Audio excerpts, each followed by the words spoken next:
All right. Back again with another reading hour. It's the reading hour for September 2nd, 2025. Good afternoon, everybody. So, picking right back up with the Gladio book. So, we last left off on a section called The Killing Crew. So, continuing here, The Killing Crew. The ordering of Calvi's death by Callo and Gelli, so Don Callo, and Licio Gelli, was verified by other high ranking mob figures, including Francesco Marino Manoia and Luigi Giuliano, who served Stefano Bontade. Again, all these freaking Dagos, man. The two mafiosi testified that Ernesto Dio a leader of the Banda della Magliana, also took part in the hit. Dio Tolevi, like Danilo Abruciati, worked closely with Flavio Carboni. Flavio Carboni is by far the funniest name in this whole book. But he worked closely with Flavio Carboni in smuggling drugs and arranging assassinations. After the Calvi affair, Dio Tolevi and Carboni continued to do business with the IOR by laundering drug money through the Kamilan, or Chameleon, a religious order dedicated to serving the sick and dying. So not chameleon, but chameleon, like Camillian, chameleon. Interesting. I'd never heard of that either.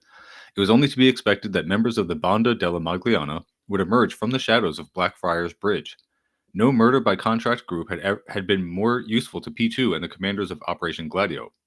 The street gang from northern Rome came to the fore of organized crime in Italy with the kidnapping and murder of Italy's Prime Minister Aldo Moro, who sought to form a coalition government with Italy's Communist Party, and the murder of journalist Carmine Pecorelli, who published an article that made the connection between P2 and Moro's fate. Okay, so these people are indeed very, very useful. They will assassinate anyone that starts to uncover the P2 Lodge, the Gladio affair, any of the connections between those. They will just kill them for you. By 1982, the Banda's hit list had come to include Judge Emiliano Alessandrini, the Milan magistrate who initiated the probe into the activities of Calvi, the IOR, and Banco Ambrosiano, Giorgio Ambrosoli, who presented testimony to the financial police concerning Michele Sindona's financial dealings with the Vatican and Gelli's Masonic Lodge, Lieutenant Colonel Antonio Varisco, head of Rome's security service, who was investigating the activities and membership of P2, and Boris Giuliano, the Palermo police deputy superintendent, who had spoken with Ambrosoli about Sindona's laundering of drug funds through the IOR, in addition to the killings. Through the IOR. And then it's a new sentence. The formatting fucked up. I'm stumbling a lot, but this one wasn't my fault. In addition to the killings, the Banda was responsible for detonating a bomb at the home of Enrico Cuccia, managing director of Mediobanca, who had witnessed Sindona's threat to the life of Ambrosoli, and for the attempted hit on Roberto Rossoni, the deputy chairman of Banco Ambrosiano. After participating in the murder of Calvi, the gang tossed Giuseppe Della Cha, an executive at Ambrosiano, to his death from the top floor of the Milan bank. Della Cha was preparing to provide documents to Italian investigators that established the Vatican's ownership of the United Trading Corporation of Panama and the other dummy companies. Sorry. Next section here is irreparable damage. But the killings could not repair the damage caused to Operation Gladio by the Ambrosiano affairs and the obstinate Pole on the papal throne. After the publication of the P2 list on March 17, 1981, Licio Gelli was forced to flee the country. News of the generals, admirals, parliamentarians, Italian cabinet members, industrialists, police officers, Secret Service officials, and ecclesiastical dignitaries who belonged to P2 had been published before, most notably by Mino Pecorelli in his newsletter Osservatore Politico. So I guess Political Observer. Many mainstream reporters had dismissed such stories as scabrous examples of yellow journalism. For this reason, the discovery of the P2 list at Gelli's villa jolted the Italian press into an awareness of the reality of the sinister lodge and its intent to gain control of the government. The discoveries by the Carabinieri became headline news throughout Italy and Central Europe. The fears of the CIA came to full fruition. John Paul II's refusal to shore up the losses of the Vatican's shell companies had resulted in the exposure of P2, the raid on Stibum, and the collapse of Arnaldo Forlani's Christian Democratic government. Yeah, once again, just reminding everyone that the Banco Ambrosiano scandal and collapse is the only reason we know about pretty much all of Operation Gladio. It's always compared to that moment when like the Turkish deep state was uncovered with because of a car accident where like a politician, a mobster, and like a supermodel were all in the same car, and like nobody could explain why those three people would be together in the same car for any reason that was like legitimate. So then the entire Turkish deep state was uncovered. And again, whole Banco Ambrosiano collapse and affair is the only reason we know about Gladio, the P2 Masonic Lodge, like all of it. This exposure prompted General Alberto della Chiesa of the Carabinieri to come to the realization that the Red Brigades were a puppet organization of right-wing militants, that these militants were being manipulated by P2, and that P2 fell under the command of SISMI. He also uncovered evidence that the funding for P2 and its strategy of tension was coming from a heroin pipeline that had been established between Sicily and the United States, along with a letter from Aldo Moro that mentioned the presence of, quote, NATO guerrilla activities on Italian soil. When Dalla Chiesa reported these findings to the Prime Minister, Andreotti went white in the face. His worst fears were coming true. Operation Gladio was beginning to unravel. On May 1st, 1982, General Dalla Chiesa arrived in Palermo as the new prefect of Sicily. 2 days later, he met with Ralph Jones, the U.S. consul, and informed him that the Gambino Insurillo Spatola mafia clan and P2 were involved in a heroin smuggling racket netting a yearly profit in excess of $900 million. Yeah, and again, just recapping briefly, again that we only know about Operation Gladio because of this Banco Ambrosiano scandal. The only reason Operation Gladio was even able to exist for so long and was so well funded is because part of it was creating the global heroin trade, like taking it from whatever low level mobsters and warlords were controlling it, and then turning it into like an actual industry run by Western governments. Let's see. Why do I have unsaved changes? Did I lose the internet or something? Weird. Okay.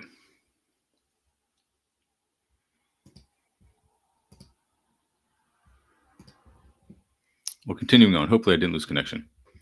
So 2 days later, he met with Ralph Jones, the U.S. consul, and informed him of the $900 million.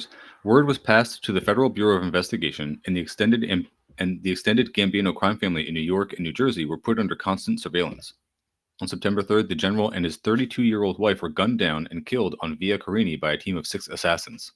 Okay, so that's what happens. So in May, he starts meeting with some U.S.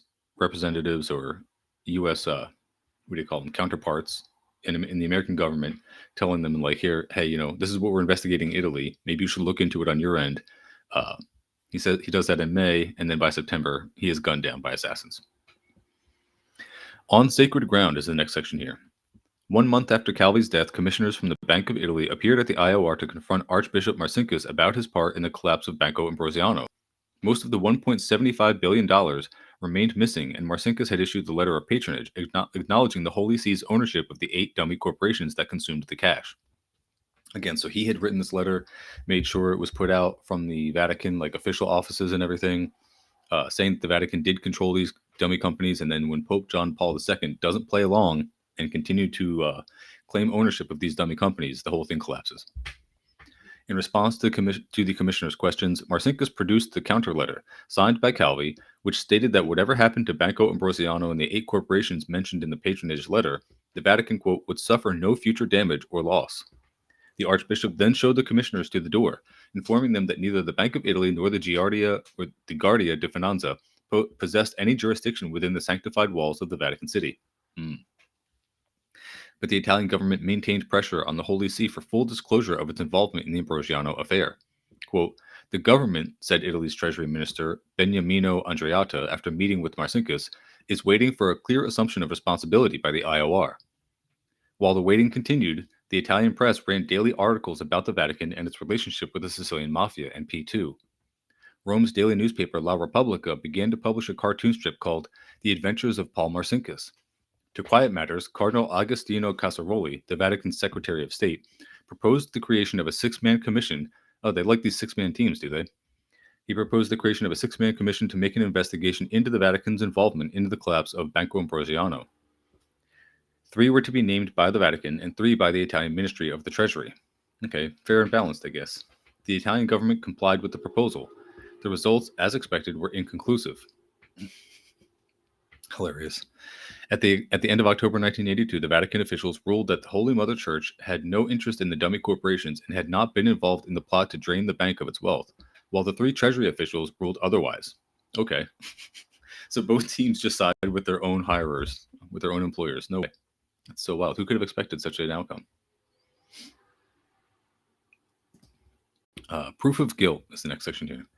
Dissatisfied with the findings, Ambrosiano's creditors continued to mount pressure for a settlement, since most of the $1.75 billion had vanished within a black hole created by the Vatican's shell companies. The Italian government was left with no option save to mount a criminal investigation to determine whether the Holy See had been the culprit in a shell game that had caused the financial ruin of thousands of families throughout Italy. Documents were unearthed in the records of the Banca della Gottardo in Switzerland that the Vatican indeed had set up and controlled the dummy corporations to plunder the assets of the Milan Bank. One, dated November 22, 1974, and signed by Vatican officials, was a request for the Swiss bank to open accounts on behalf of its newly created company, United Trading Corporation of Panama. Other documents found within other banks revealed more acts of fraud by the Holy See. One document showed that the IOR had received 2 deposits from Banco Andino of Peru on October 16, 1979. The deposits were for $69 million each. When the deposits matured in 1982, Banco Andino asked for its money back, but the Vatican Bank refused, saying that the United Trading Corporation of Panama now owned the money and the IOR had no control over it. What does that mean, though? They don't get it back, though? Still, the Pope refused to acknowledge the Vatican's ownership of the companies, for fear such an admission would reveal that the Bride of Christ was no longer pure and would have to be addressed by another decisive act. So yeah, I guess the Vatican's just playing this game of like, we're playing dumb. We're pretending that it was just this Calvi guy, just Licio Gelli, just a couple bad actors. But the Vatican as a whole is not responsible, and you guys are just going to have to eat that 1.75 billion among the rest of you. And obviously they're not too cool with that. So Gone Girl is the next section here. On June 22nd, 1983, Emanuela Orlandi, the 15-year-old daughter of a Vatican employee, disappeared without a trace while on her way to her home in Vatican City from a music lesson at the Pontifical Institute of Sacred Music, a building attached to the Basilica of Sant Apollinaire in the heart of Rome. This is it just reminds me of Sicario too. She was last seen entering a dark gray BMW with a well-dressed man, whom witnesses said bore a striking resemblance to Enrico Renatino de Pedis, the acting head of Banda della Magliana. Investigators later discovered that the BMW belonged to Flavio Carboni. 2 weeks later, the Orlandi family received a call from a man with a heavy American accent who said, quote, "We have taken the citizen Emanuela Orlandi only because she belongs to the Vatican State. We are not a revolutionary or terror organization. We have never described ourselves as such. We consider ourselves people interested only in liberating would-be papal assassin Agsa. The deadline is July 20th. He identified his organization as the Turkish Anti-Christian Liberation Front, a group unknown to Turkish intelligence. The caller said that he would leave an important message regarding the demands of his organization with the Vatican. Several days later, Ercole Orlandi, Emanuela's father, paid a visit to Monsignor Dino Monduzzi, who is the prefect of the Pontifical House, to see if the message had arrived. The prelate at first said no. No one within the Vatican had heard from the kidnappers. Thanks to persistent questioning by Mario Meneguzzi, Emanuela's uncle, Monsignor Monduzzi finally admitted that there had been a call and a message. Quote, "But absolutely nothing they said or wanted could be understood," the prefect insisted. Okay. So changing your story from there's no call, there's no message, to okay, there is one, but we can't give them anything they want or it makes no sense. Between July 10th and July 19th, the quote, American made other calls, some directing the press to locations where they found notes and taped messages from Emanuela.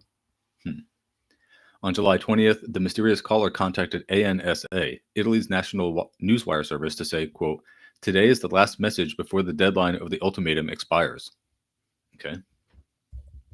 So the next section here is a little bit foreshadowing, says requests denied. Throughout the investigation, SISDE, Italy's domestic intelligence service, found the Vatican strangely uncooperative and unwilling to share their conversations with, quote, the American. Vincenzo Parisi, the deputy head of SISDE, came to believe that the Holy See had shrouded the Orlandi case by a campaign of sophisticated disinformation. The messages and calls from the representative of the Turkish organization, Parisi said, were episodes of play acting to distract attention from the real heart of the matter. In his confidential report on the mysterious caller, Parisi wrote, quote, foreigner, very possible of Anglo-Saxon culture, high intellectual and cultural level, familiar with the Latin tongue and, it follows, of Italian, member or in close contact with the ecclesiastical world, serious, ironic, precise, and orderly in composure, cold, calculating, full of himself, sure of his role and strength, sexually amorphous, has lived a long period of time in Rome, knows very well all the city zones that have something to do with his activity, very well informed about Italian judicial roles, and above all, the logistical structure of the Vatican. Okay. So they've gleaned all this from their messages from this American hostage taker. Interesting. The SISDE official went on to write that it was, quote, highly plausible that the kidnapping of Emanuela was committed by someone, quote, inside the ecclesiastical hierarchy and order, who was closely connected to a organized crime figures. Okay. Parisi managed to provide this profile because of an intercept that the Italian police had placed on a phone line within the Vatican after the caller demanded access to Secretary of State Casaroli. But Parisi was unable to listen to the conversations between the, quote, American caller and the Cardinal Casaroli. The tapes, along with the intercept, mysteriously vanished from the Holy See. It's wild how often, again, that is such a familiar pattern here. It's like the Vatican pretends to conduct investigations and then all the evidence just disappears. So wild. At Parisi's insistence, the Carabinieri tapped the telephone of Raul Bonarelli, the second highest ranking officer within the Vatican's Central Office of Vigilance. In one taped conversation with other Vatican officials, Bonarelli said that he had sent boxes of documents on the Orlandi case to the office of Cardinal Casaroli. Parisi and his fellow magistrates sent requests to the Holy See asking permission to interview Casaroli, members of his staff within the Secretariat, and members of the Office of Vigilance about the content of the internal documents. All the requests were denied. Yep, very cool stuff. Let's see how much longer I got here. I got a couple more minutes. So extortion attempt is the next section here. At the end of July, NSA reported, quote, in the Vatican, the prevailing opinion is that the people responsible for the kidnapping belong to the world of common crime and that the proposal for an exchange with Alexa is just an excuse to extort considerable sums of money from the Vatican in exchange for the girl to throw investigators off track. The money, Judge Rosario Priori, a leading magistrate in the case, concluded, belonged to members of Banda della Magliana, who had deposited it with Marcinkus and Calvi only to be left with a kidnapped girl as means of obtaining repayment. The judge estimated that the amount owed to the gang was in excess of $200 million. Okay. Testimony of tramps is the next section here. Years later, Antonio Mancini, or Nino the Tramp, a bagman for De Pettis, said that his boss had arranged the kidnapping in order to recoup the millions it had lost in the collapse of Ambrosiano. Quote, there was money that had gone missing, Mancini told a reporter from La Stampa, and the choice was between dropping a cardinal by the roadside or striking someone close to the Pope. We chose the second option. Mancini added, quote, what Judge Priori says about the Orlandi kidnapping is the absolute truth. What puzzles me is the figure of $200 million. Knowing the amount of money that flowed into the gang's activity and especially the money made by the Testaccio group, the division of the Banda under De Pettis, I think that $200 million is an insufficient sum. Critical insight into the possible fate of Emanuela came from Sabrina Minardi, the former lover of De Pettis and a high-class call girl. Emanuela, she testified, had been kidnapped by De Pettis, who held her at an apartment on the coastal town of Turvayanica, not far from Rome. Archbishop Marcinkus, Ms. Minardi said, visited Emanuela several times while the schoolgirl remained in captivity. The victim, she continued, was eventually killed and chopped into pieces, and the remains were cast into a cement mixer. In a 2010 interview with Gianluca De Feo of L'Espresso, Ms. Minardi said that she had ongoing sexual relations with Roberto Calvi and Archbishop Marcinkus. She claimed that she had received a villa in Monte Carlo from Calvi, while Marcinkus provided a Vatican position for one of her relatives. Ms. Minardi added that she had provided Marcinkus with a steady stream of prostitutes and had delivered him large sums of cash from De Pettis in a Louis Vuitton bag. Quote, I left him the money, she said, but I kept the bag. Hilarious. This is so funny. Oh my god. Sucks for Manuela there. Sounds like she was how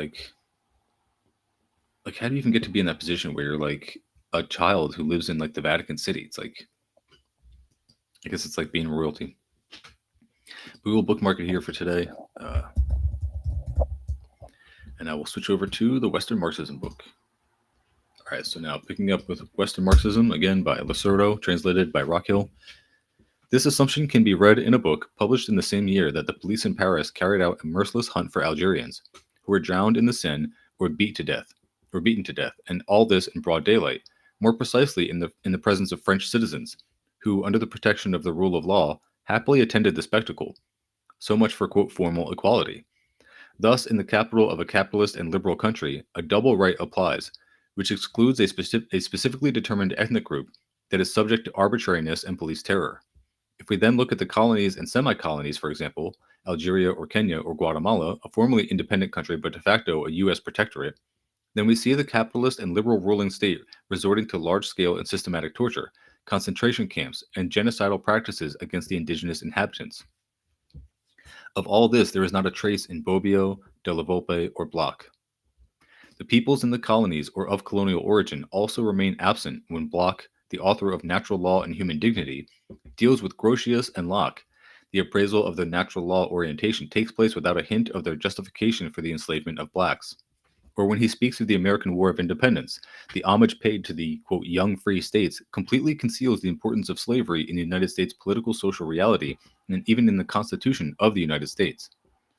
This silence is all the more remarkable because it was precisely in these years that the struggle of African Americans began to unfold in the Republic across the Atlantic. This even attracted Mao Zedong's attention in Beijing, and it is interesting to compare the opinions of two so different people. Sorry.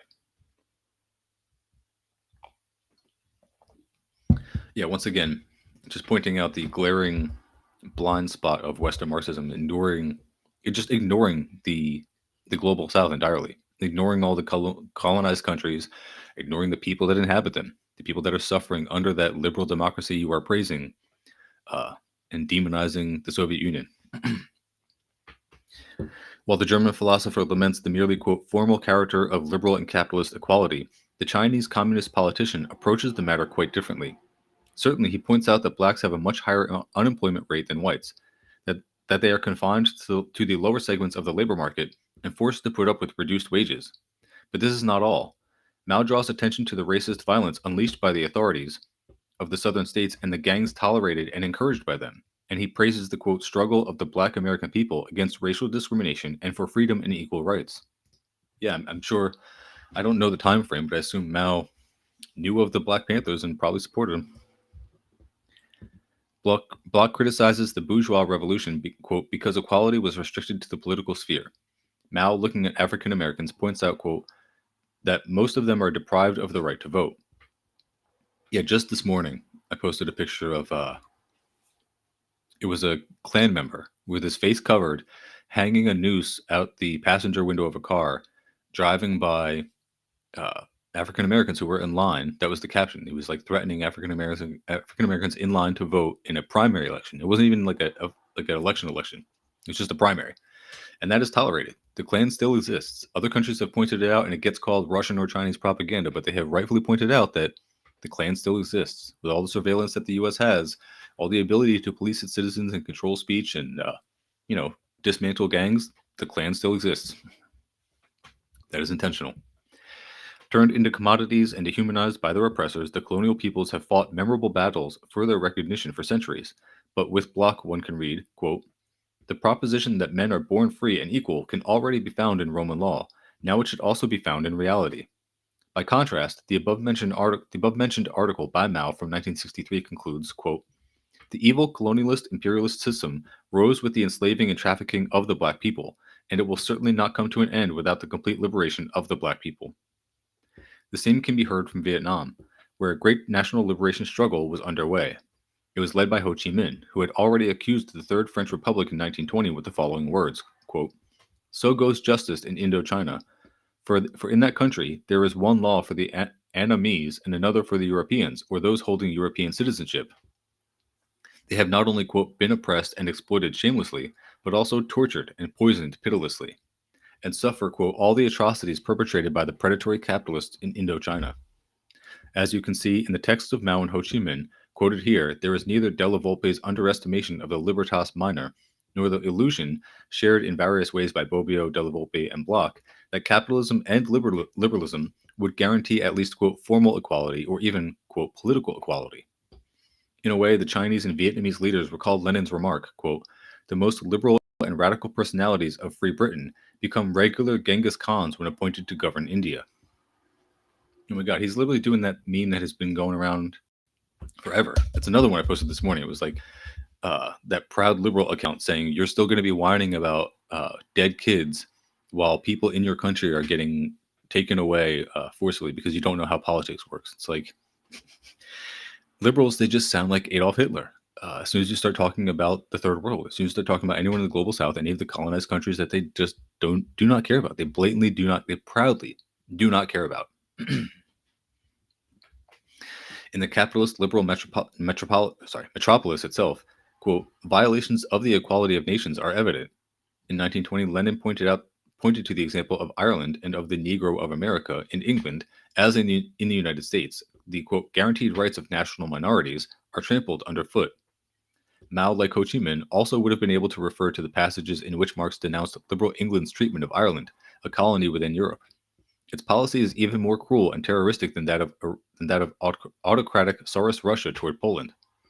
As one can see, quote, Eastern Marxism is understandably far more interested in denouncing the crude exclusion clauses from liberal freedom than, quote, Western Marxism.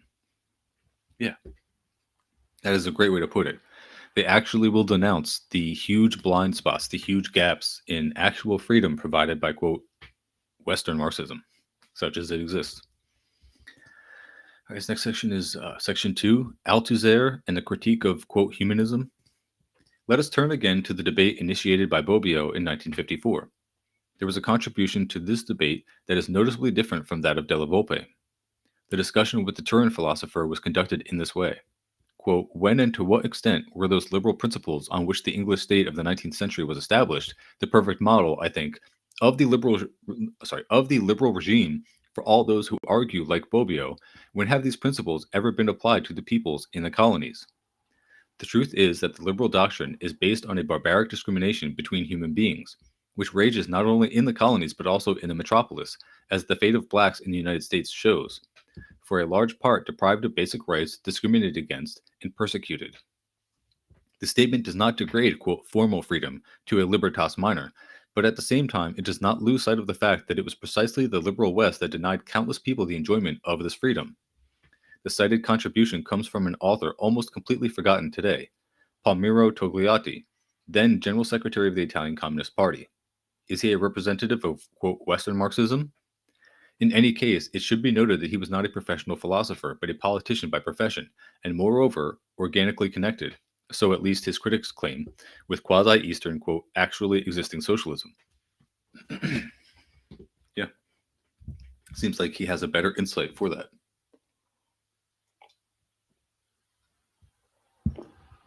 But let us focus on the expression used by Togliatti, quote, barbaric discrimination between human beings.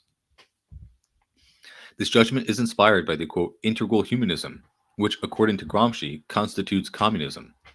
By contrast, in 1961, we saw Bloch raise a banner in defense of, quote, human dignity. In those same years, humanism played a central role in Sartre's passionate condemnation of colonialism, precisely on the basis of its theories and practices of dehumanization. Here we have different forms of expression of the, quote, humanism that later became a specter for Louis Althusser. As is known, the young Marx condemns existing society as a negation of, quote, positive humanism, and, quote, fully developed humanism of real humanism, and formulates the revolutionary program as the quote, categorical imperative to overthrow all relations in which man is debased, enslaved, forsaken, despicable being. Is a debased, enslaved, forsaken, despicable being.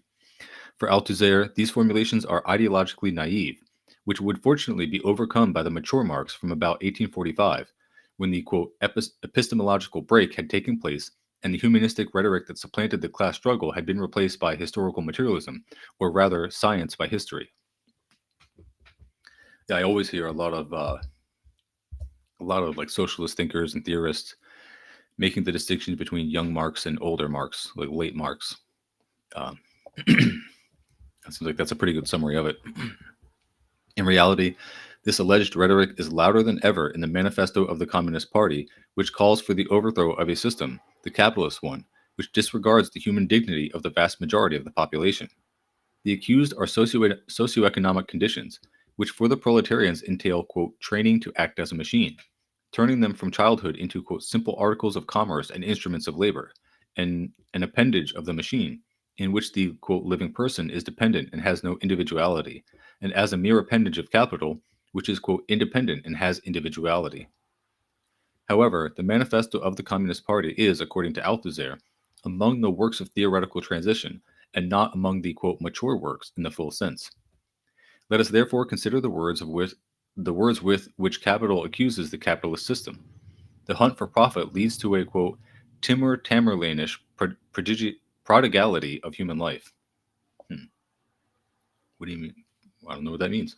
This is a system that is not afraid to sacrifice human lives that are still being formed and completely defenseless.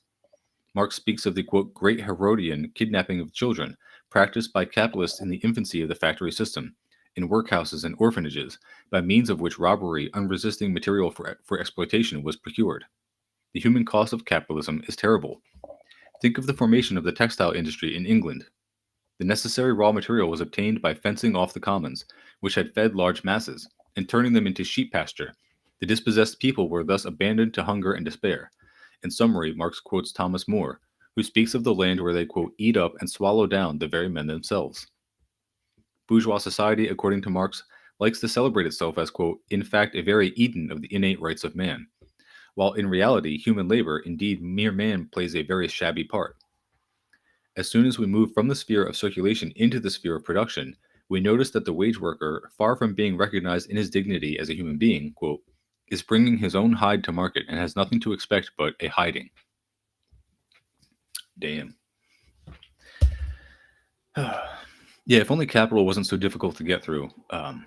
There are obviously a lot of insights in it, and like the real heads, like I know Y Theory is discussing some parts of Capital right now. That's another popular podcast, Y Theory podcast. Highly recommend. The critique of the processes of dehumanization inherent in capitalism becomes even stronger when Marx speaks of the fate intended for colonial peoples.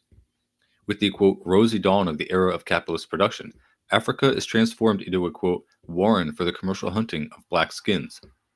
In Asia and in the Dutch colonial empire, quote, their system of stealing men to get slaves for Java was common, with, quote, men stealers who were trained for this purpose. In the second half of the 19th century in the United States, the black slave was still in every way a piece of, quote, property, and the law on the extradition of fugitive slaves turned the citizens of the North into, quote, slave catchers. Meanwhile, some southern states specialized in, quote, Negro breeding, the breeding of slaves. Yes, states that formerly employed slaves in the production of export articles were now becoming states which raised slaves to export them. Yeah, that's definitely another capitalist process, is going from kidnapping people to force breeding them just so that you can export them. After the outbreak of the Civil War, slaveholders emigrated southward from areas considered unstable, taking with them their, quote, black chattels.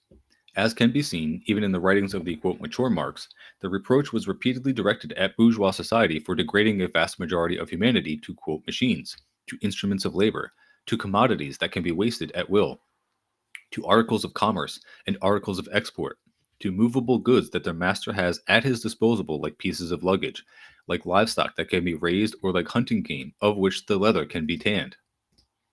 The denunciation of the misanthropy of the capitalist system has by no means disappeared, and it cannot disappear because it stands at the center of Marxist thought. His frequent comparisons between modern slavery and ancient slavery, wage slavery, and colonial slavery express the permanence characteristic of capitalism. Is it supposed to be permanent? Express the permanence characteristic of capitalism, of that reification that manifests itself in all its harshness in relation to the slave in the proper sense, who is completely degraded to a commodity or a farm animal. So scientific rigor and moral indignation are closely intertwined, and only this connection can explain the call to revolution. The description of existing society alone, however exact and merciless it may be, does not spur action for the overthrow if mediation through moral condemnation is lacking. And this moral condemnation arrives in Marx from the representation of the dehumanizing processes inherent in the capitalist system.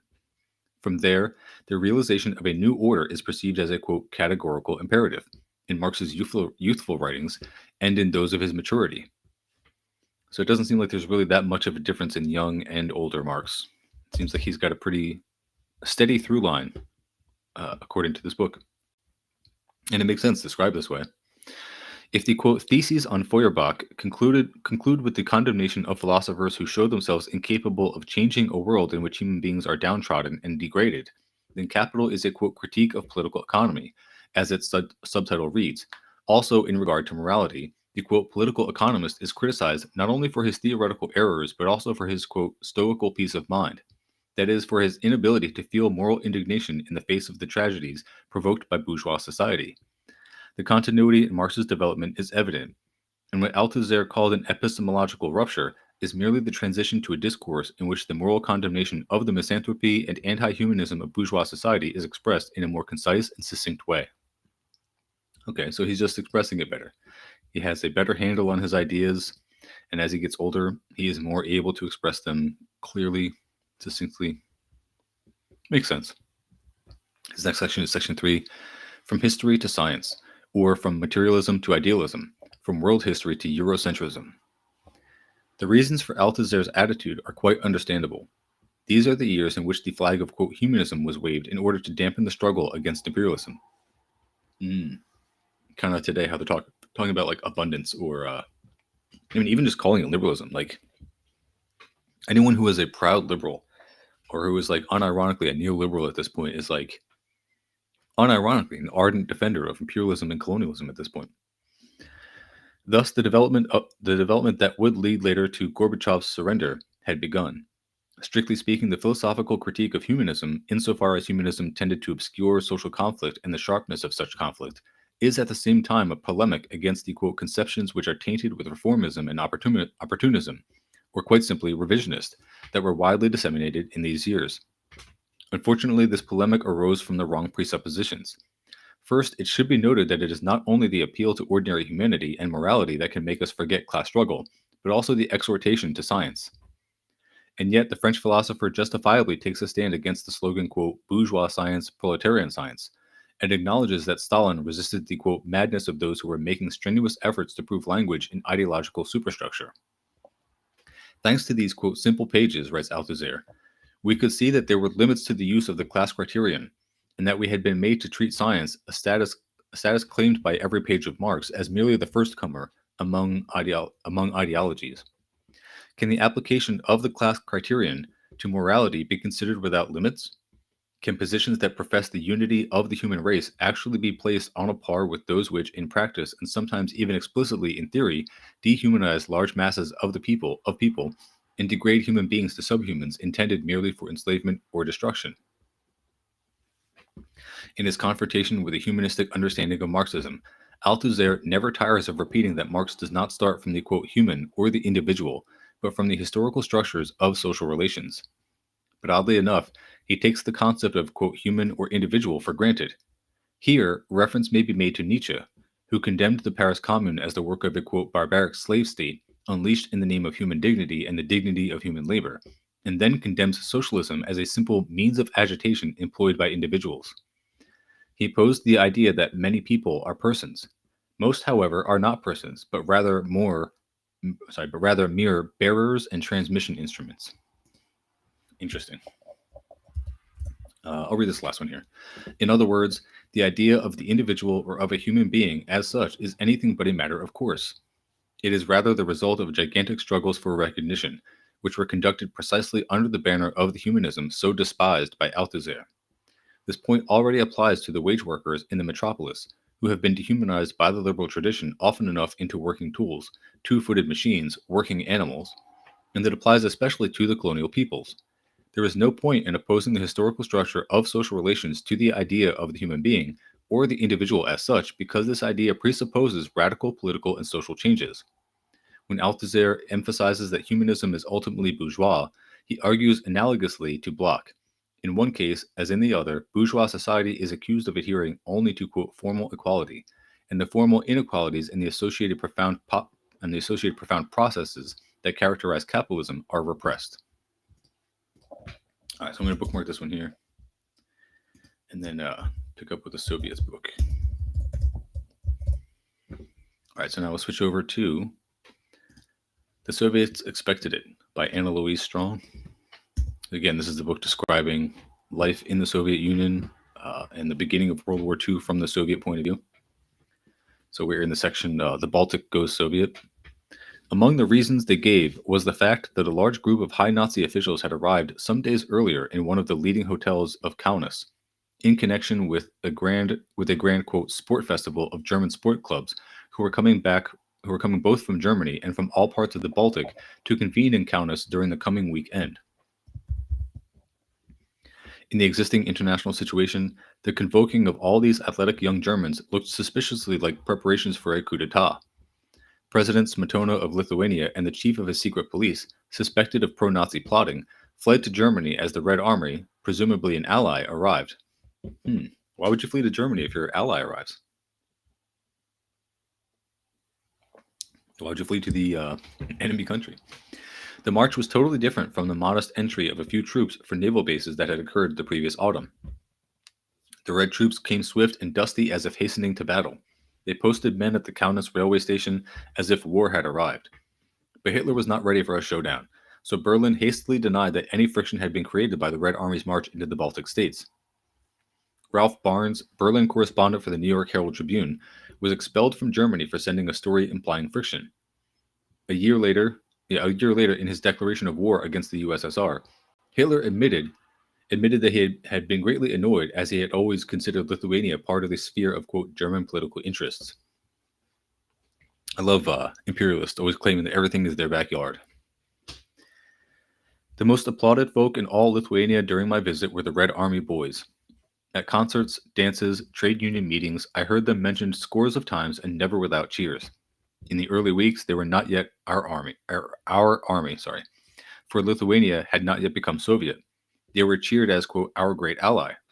They won the envy of the Lithuanian soldiers by their superior equipment, yet they treated them in all respects as equals, exchanging concerts, dances, and similar courtesies. They amazed the peasant by their scrupulous consideration of his property, even to the last fence post. They startled the intellectuals by their culture and knowledge of world affairs. The factory workers were with them from the first. So they didn't have to impress those guys. That makes sense. The Red Army men were not merely allies. They were the bearers of a new idea. International propriety forbade them to preach the idea in words, but they proclaimed it by their acts. A peasant told me, quote, the Red Army tanks were coming through our village, and there was a hen with a brood of chickens on the road. The tanks stopped, and a soldier got out and drove off the chickens so that the tanks could go on.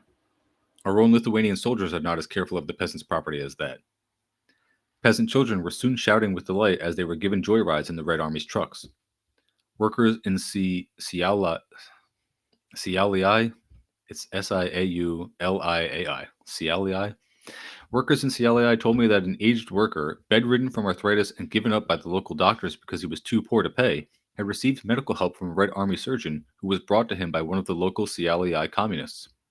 So yeah, even back then, they're implementing universal health care when the capitalists will not give it out. An American relief worker who spent 6 months in Vilno told me, quote, in all these months I have not heard of a drunken Red Army soldier or of any scandal with women. Any army in the world, no, any group of cultured gentlemen in the world, might be proud of the record they have made. Old-time Lithuanians said, quote, we have seen in our lives 3 armies, the old Tsar's army, the German army of occupation during the First World War, and now these Soviet troops. This is by far the most cultured army we have ever known. I mean, if even the people you are supposedly occupying have that high of a praise, like, how bad could you be? As boosters for the Soviet Union's reputation, the Red Army did an excellent job. The coming of the Red Army and the flight of President Smetona released forces among the working class, the peasants, and the progressive intellectuals that had been suppressed for 14 years. 1,000 political prisoners were almost at once let out of prison. So, like what they were saying was happening in Syria, but for real. A large part of them were with the con- were the sorry, a large part of them were communists. Most of them had close contacts with the factories. With their encouragement and leadership, the workers organized. Within a week after the flight of Smetona, the first of the big popular demonstrations took place. Tens of thousands of workers marched through the streets of Kaunas demanding the legalization of the Communist Party and secured it. All of the opposition parties had been suppressed by the Smetona dictatorship, but the Communist Party had preserved itself through years of illegality. It was the only organized party to emerge. That's crazy. Okay, so all the parties were suppressed, but the communists stayed active illegally, like underground, literally doing vanguard shit. And so that when the time was right, they emerged as the only party able to actually like take any power. Once they got rid of the fascists. You love to see it. The new government was progressive, but by no means communist. By Smetona's flight, Prime Minister Merkis became president, appointed Justice Paleckis, a brilliant progressive journalist, as prime minister, and shortly thereafter resigned. Thus, Paleckis became president and appointed a cabinet of well-known intellectuals. Some of them had held cabinet posts in the democratic days before Smetona's armed seizure of power. Kreva Micevicius, the new chairman of the cabinet, was the best-known author in Lithuania. His writings had been issued in 10 volumes. There was no doubt that the great mass of the people was sick of the Smetona dictatorship and trusted the new government. It was all very highly constitutional. Even the foreign legations admitted that. But we only half recognize you, the American legation told Paleckis frankly. Soon we may not recognize you at all. What is that? We half recognize you? What the fuck is that? It was said in reply to a Lithuanian protest at the American seizure of all Lithuanian ships and funds in America. I had it from the Minister of Finance, a competent banker who felt much aggrieved by the unfriendly act. The Lithuanian people recognized the government not only by words but by acts. Without any special decree, they took it for granted that they were free to organize trade unions and began to do so at once. Meetings in factories elected factory committees and sent delegates to form central trade unions on an industrial basis. The day after my arrival in Kaunas, I attended a big meeting of delegates from all the city's organized factories, called to launch an organizing drive throughout the country for the coming weekend. That evening, at the American legation, they told me that, quote, the Russians are starting trade unions, and seemed surprised when I said that I had been at the meeting and had not seen a single Russian there. Yeah, can you imagine that people actually want trade unions and they actually want democracy in their workplaces and they don't need the Soviets to tell them to do it or to do it for them? They just need the Soviets to come in and get rid of the fascists so that they can do it for themselves? Crazy. I went with one of the organizers sent by that meeting to Sialii, third city in size in Lithuania. We arrived Friday night after midnight, and he spent the small hours till morning charging to homes of various workers whom he had known as energetic and reliable in the long illegal years. With these as staff, the campaign began as soon as the factories opened. By Saturday noon, the smaller factories held meetings. By evening, the larger factories met. Throughout Sunday, dozens of delegate meetings were held by industries. By Sunday noon, Sialii workers were sending organizers to hold meetings of workers, farmhands, and peasants in little towns and villages 15 miles away. Thus, the great wave of organization rolled out from Kaunas, first into the larger centers, thence into smaller places, and before the weekend was over, it was reaching the farms. There was tremendous variety in all this organization. Nothing was cut and dried. Quote, the leather workers were organized before you got here, said the new chairman of the Sialii Leather Workers Union to us proudly. The workers' initiative does not wait on orders from above. Yeah, you love to see it. You love to see the self-starters here. At a meeting of delegates from 12 textile factories, the announcement, made at my request, that an American writer was present and would like to speak to some of them after the meeting was met with general applause. I saw different factory groups nudging each other and shoving members forward. Some 20 energetic women hiked up to the platform after the meeting, not merely as individuals, but as delegates pushed forward by all. What shall I tell them in America about you? I asked them. Tell them, said one, that we are glad at last to have our word to say. Tell them that we suffered long, but now are happy, said another.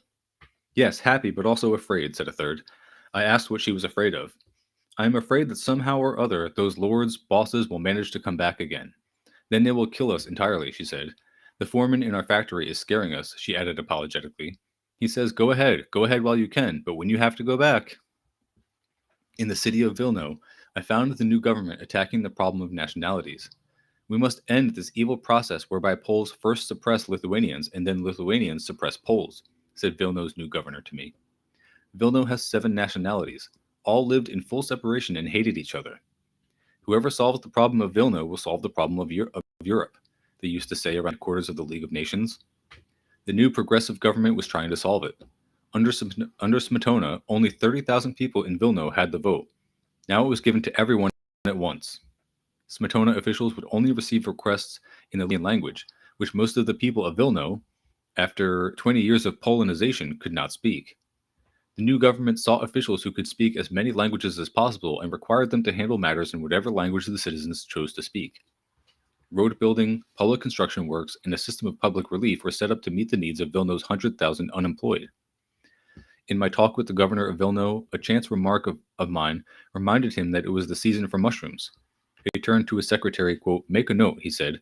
I must announce by radio and send word to the foresters that peasants may have free access to the berries and mushrooms in the woods. Then he turned back to me, quote, it is a little thing, he said, but it means much in diet and in human dignity to the peasants.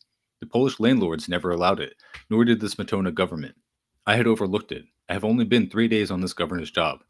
In that one act, he did more for good feeling in the Vilno district than the Smetona government had done in 6 months. Yeah, almost like when you undo enclosure, people like that. Meetings, demonstrations, marching of workers, and bands succeeded one another. After the organization of the trade unions came the national elections. Candidates for the People's Sejm, or Parliament, were rather hastily nominated by meetings of delegates from trade unions and farmers' organizations. There was only one slate. While some of the Countess intellectuals objected to this, the workers and farmers I met were not worried by the form of election. They were coming out to cheer our own people's ticket, which consisted of locally prominent workers and farmers and nationally known intellectuals instead of the old corrupt official caste. The banners at this time from July 7th to 14th hailed chiefly working people's candidates. A few bore slogans for, quote, for a free Lithuania, letting the reader put his own interpretation on the word free. Some of the marching workers were more specific. The banners bearing the slogan, Lithuania, the 13th Soviet Republic, steadily increased. At this time, a month after the arrival of the Red Army, the people of Lithuania did not yet know they were going to be a Soviet republic, but they were discussing it everywhere. During the election, I traveled 200 miles to visit the rural polling places. At Naumiestis on the German border, the Poles were in a big high school so near the frontier that it looked straight toward a Lutheran church in East Prussia. The local committee had hung an enormous hammer and sickle on the side of the building toward Germany. Quote, that's to show them over there, they said to me with proud defiance, quite oblivious of the fact that Moscow and Berlin were both denying friction. Upstairs in the largest hall of the building, they were holding a, quote, election dance. Husky girls sat around the hall or moved to music. You would never have known they were farmhands in their shiny round gowns. Many of them had, quote, work tickets that allowed them to cross the frontier to work on the farms of East Prussia. They told me that the East Prussian landlords and overseers commiserated with them, saying, quote, you poor things, in another week you will be completely Sovietized. What did you answer? I asked them. A girl in black slinky rayon tossed her head cheerfully, quote, I told my boss, sure thing, that's what we're voting for. Maybe Königsberg will vote for it next. He told me, all the same, we're going to have to fight you. Your Stalin is taking always more and more. They were well-informed young folks, these farm hands of the frontier. When the votes were counted after the election, it was found that 95.5% of the total adult electorate had come to the polls. The Lithuanian government ministers were surprised at it. They had never dreamed there would be such a turnout. I was not surprised, for I had seen them coming out in their rural districts even in the rain and the mud. At the American legation, they explained the people were afraid not to come to the elections, but Smetona had openly used police terror to make the peasants come to previous elections, yet they had not come. It was not terror that brought them to the places I visited. It was new hope. That's crazy. So the dictator would make them come to the elections, I guess, to vote and make the sham elections so that he is quote elected. And they still wouldn't do it. But now they're coming out because they actually want to. Events moved even faster after the elections. As the drive for trade unions had aroused the workers, so the elections aroused the whole people. They were holding more meetings than ever and passing resolutions demanding the nationalization of banks and industry and the incorporation of Lithuania in the Soviet Union as a constituent republic. In the chief cities, the industrial workers began electing Soviets. It was done without hint of disloyalty to the government already existing. The Soviets were not yet government. They were formed, quote, to assist our people's government in the preservation of law and order and the protection of property. I attended the organization meetings of half a dozen of these Soviets. The workers assembled after work in some convenient place, most often in the factory yard or dining room. The chairman of the factory committee took the chair and made a short speech saying that they had already formed trade unions to protect their interests as workers, but they needed a wider organization, a political organization, to protect their interests as citizens of the new Lithuania. Quote, we recently elected a People's Sejm. Applause. Quote, it will soon meet to pass laws that we are all demanding for a better life for the workers. Renewed applause. You yourselves see how the bosses are acting. They are afraid the Sejm is going to nationalize their factories. Quite likely it will. A burst of bigger, better applause. I love this stuff. This is so great. So these bosses are already sabotaging their own factories and sneaking their capital abroad. If this continues, it will throw a lot of us out of work. The faces grow intent to see what the speaker proposes to do. Quote, we workers must protect these properties, keep them running, check up on raw materials and markets, prevent sabotage. Part of this our government is already doing, but the government cannot be everywhere. So I have the hiccups, folks, my bad. The workers are everywhere where there is raw material or factory property. We can keep it from being destroyed. Our immediate tasks are to cooperate with the city authorities to maintain order, to list all the industrial properties of Lithuania for the People's Sejm, and to see that all the new labor laws and any laws that may soon be passed about nationalizing industry are enforced. Work in the future will go on, not for the boss's profit, but to produce for the country's needs. If the bosses flee or are put out by the government, the workers remain in charge. Hell yeah. Then they proceeded to elect the, quote, Soviet on the basis of one delegate for every 50 workers. Quote, choose men of good repute, known as sober, reliable citizens to whom can be entrusted the properties of the people, the chairman said. By the end of the week, their delegates were meeting with others to form a citywide body checking the handling of public properties. It was done informally, democratically, yet with a high sense of destiny. What surprised me most was how easily the workers took to it, how sensible it all seemed. They were just decent, respectable people organizing to protect property from sabotage and to keep on with their jobs. For all that, it was revolution. The election of a working people's government and the presence of the Red Army somewhere in the offing had given to their revolution the weapon of stability and law. Again, I hate to harp on this so much, but that would be the thing that the Western Marxists look at. They would look at the people democratically organizing their workplaces and electing people and just looking to the most responsible, trustworthy people in the community and forcefully putting them in positions of power without them having sought election because they wanted to, without having nominated themselves or having to pay for a campaign. They'll look at all that part, but then ignore the fact that they have the Soviet army backing it all up and protecting it from quite literal Nazi invasion or even American capitalist invasion and takeover. And that's the only reason they're able to do that. So you can do the commune, you can do the fun little hippie stuff, you can do the anarchist organizing workplaces all you want. But unless you have the army to back it up and protect it from outside invasion, it really will not amount to much. You really will not be able to pull all that off. I'll finish this up here. Even in the distant fishing villages on the Baltic, they were conscious of their own initiative rather than of Moscow's desires. I visited a fishing hamlet near the Latvian border. The fishermen had organized their own cooperative and were listing the demands on the Countess government: a state purchasing agency for fish, scientific information about fishing, and insurance for boats, for sickness, and for the families of drowned fishermen. Wishing to be able to talk to the Red Army unit near the port, they had enrolled 200 members in Russian study courses and secured as teachers 3 aged intellectuals who dated back to Tsarist days. As I left the little settlement, 2 of them stuck their heads into my auto. Quote, tell Stasia, our deputy and countess, to remember why we sent her to the Sejm, they said. Don't let that Red Army get away. If she doesn't get us into the Soviet Union, let her never show her face around here again. They almost seemed to think that it depended on them and their deputy, Stasia, whether Lithuania joined the USSR. Yeah, funny stuff. At 3:30 in the afternoon of July 21st, 1940, Lithuania became a Soviet Socialist Republic by unanimous vote of the People's Sejm. 2 hours later, also by unanimous vote, the Sem voted to apply for admission into the USSR as one of its constituent republics. This was the first sovereign state ever constitutionally entering the Soviet Union as a fully organized government. A few hours later, on the same day, Latvia and Estonia followed. Cool. The procedure was imposingly correct. On the high stage of the Kaunas Opera House under great Lithuanian flags, President Paleckis outlined the long centuries of oppression of the Lithuanian people, first by Polish and then by Tsarist overlords. Then he spoke of the past 20 years of the Lithuanian Republic. Our so-called independence was always a myth. Our country was the football of foreign imperialists.